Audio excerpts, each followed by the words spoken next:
Hello everyone, I'm Stephanie Freid, joining you today from al-Ahmar. That is a Bedouin community in the Israeli-occupied West Bank.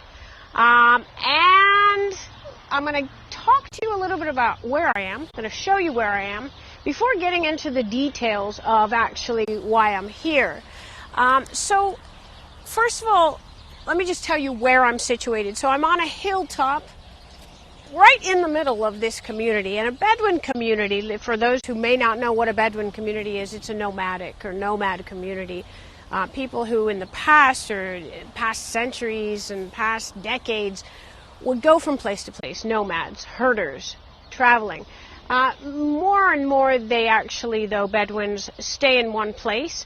And the community here in al-Ahmar, they've been here for 60 years. So let me talk to you about exactly where I am. So I'm in the middle of their living area. That's what's behind me, the Bedouin living area. And these are the Jahalin Bedouin tribe. There are different tribes. Right beyond me, Gil's going to show you, to my right, your left, is the center of the town. Or the center of the community. It's not really a town per se. And as you can see, lots of Palestinian flags, lots of cars. There are journalists up there. There are politicians that he's showing you. In the middle, there's a communal tent. That's where a lot of people are gathering. People from European government figures, journalists again, Palestinian politicians and political figures. People come and they pray here in the middle of the day up in that tent in the middle. But what I wanted to do today was show you a little bit more of the grassroots, the community that I'm in, and explain to you why am I here. Okay, so today is October 1st, and this community got an order in early September. They got a final order from Israel Supreme Court saying, we're going to demolish your community. Why? They say they don't have permits. They're not legally here on this ground. However, they applied for permits. That's the caveat. They applied for permits over and over again. And they weren't granted permits. And so that came through on September 1st, a demolish order. Then about a week ago, the people here got another order saying from the Israel Civil Administration, by October 1st, you need to demolish the community. You residents have to demolish your own community, or the sort of the unwritten understanding is that Israel authorities will come in and do it afterwards for them. So we're here. It's October 1st, and pretty peaceful and quiet. Nothing's been demolished, and we're attributing that mostly to the fact that this is a Jewish holiday. And so Israeli forces wouldn't be demolishing anything today. So let me get deeper into the community. We're going to take a little walk here, and I'm going to show you around. Gil, why don't you show them just so you understand what these homes are constructed of, where the people live, just to get a feel for it. I mean, the tires in the front yard. We're in the middle of the desert, like I said, and these are herding communities. So it's very brass tacks, very basic, very bare. Gil, show them over here, if you will. Just look, I mean, we've got tin that constitutes, the wall of somebody's dwelling, laundry lines of laundry hanging between the the various dwellings, and then blankets or tarps that also provide cover. We're out in the elements. Oh, I'd guesstimate. What do you think, Gil? You think it's about, I'm talking about 25 degrees out here, Celsius-ish, yes? So, and that's not even summer. We're in the beginning of October. So the people that live here live in the bare elements. Now I'm going to take you deeper into their community. Hi. No camera. Okay. That was a resident who lives here. Now deeper into the al-Ahmar community, now you can see, actually I'm going to stop here for a second. I'm going to show you something else. Gil is showing you the solar panel. The reason there's a solar panel here, beside that being very forward-thinking in terms of saving electricity and so on, but it's more because What Gil's going to show you now as we get deeper into this community is the fact that they have a solar panel here because Gil showed them the electric grids. There's an entire electric system here, an electric grid.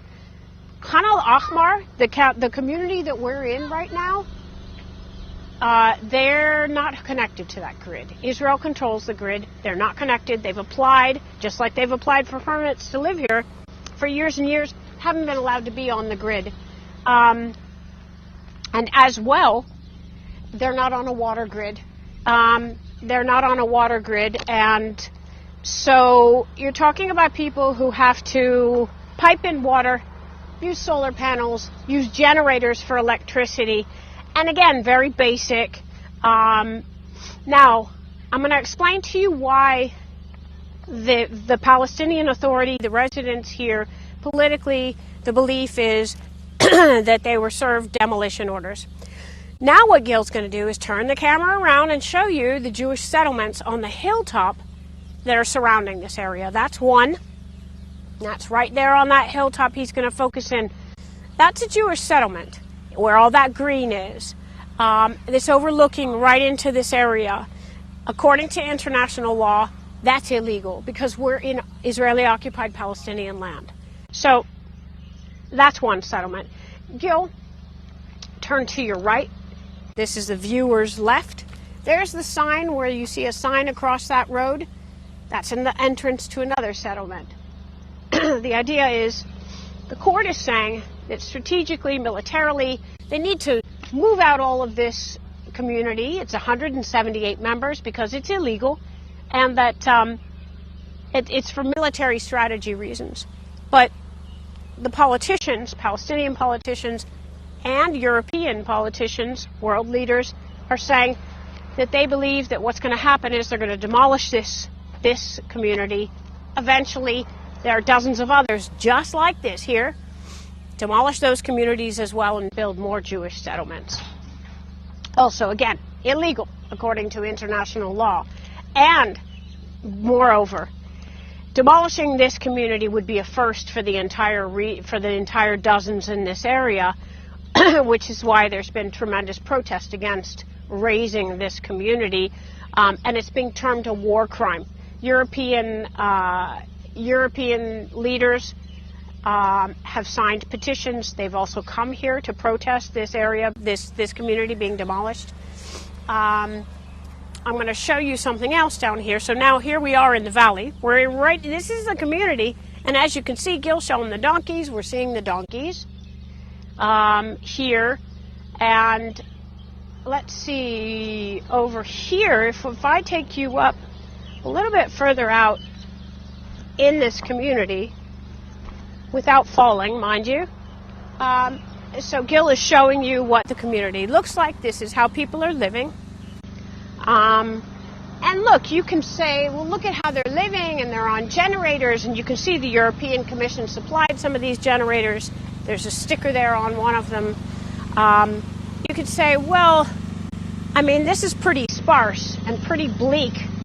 No running electricity on a constant basis, generators, water, no constant water supply.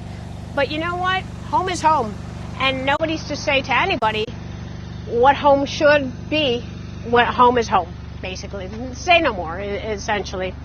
Like I said before, I'm going to move backwards here, Gil. These are sheep herders, and they live with their sheep. They live with their flocks. Now this is one of several pens.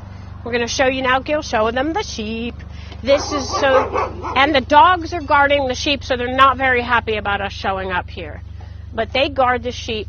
Now, why did we come down here? Beyond showing you that this is a community that's very simple and that they subsist on herding goats, and to show you sort of the political lay of the land and how it's cut up out here in the desert and what would happen if it's cut out and there are more settlements, basically.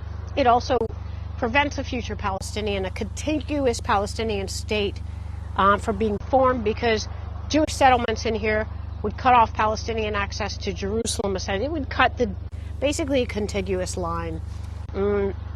Palestinian politicians are saying that's deliberate, and they're angry about that. just to give you a feel, again, we're right above a highway. If Gil will show you here. This is a community that sits right on a highway, and it's the highway that goes from Jerusalem to the Dead Sea. So again, this is not luxury living. Gil's going to show you that. So it's a busy area. And the highway here, he's showing you the animals, the highway. When it's expected, when the demolition takes place, when the bulldozers show up, right here along this highway, that's where the Israeli forces are expected to basically stop, to park, and to start moving in to this area and bulldoze the area. I'm going to show you one other thing before I sort of wrap this and draw conclusions. And we'll also give you, Gil, it's kind of a nice long shot over here if you see the whole outline of this community. Again, 178 members here living in Khan al-Ahmar in this community. Right down here in the valley, right below the community, we discovered this morning some water, a big body of water.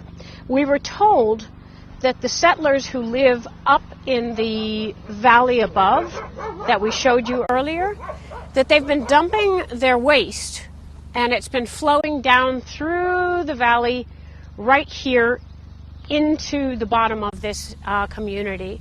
I haven't verified that. I've had two different sources, one who lives in the village and also someone else confirm that that is the case. But I would personally, before I say yes, that's absolutely true, I'd want to sort of take a walk and follow this stream and see where it goes. We do know settlers have come down the hill and they've provoked the people here. So what's the bottom line as you're looking out over this waste and you're looking out over at the community, at the goats?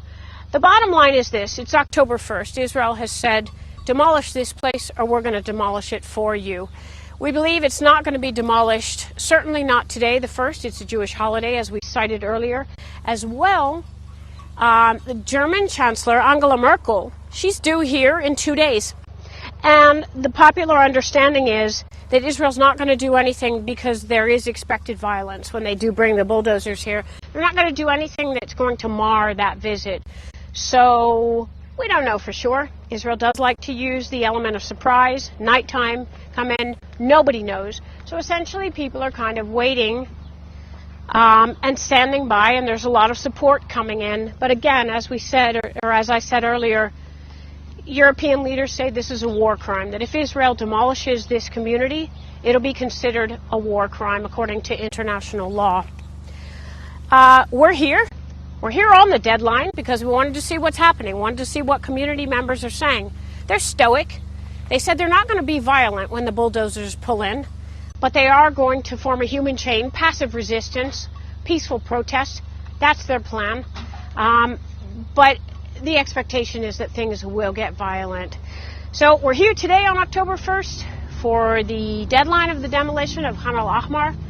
We're going to be here as things develop. We'll be watching this closely to see what happens if Israel backs down, although it doesn't look like they will back down, and what will happen when there is a demolition. Please join me again and continue joining me on CGTN Facebook, CGTN.com, social media, Twitter, where I'll be providing updates on the situation in Khan al-Ahmar that has drawn international attention. Again, Stephanie Freid with CGTN.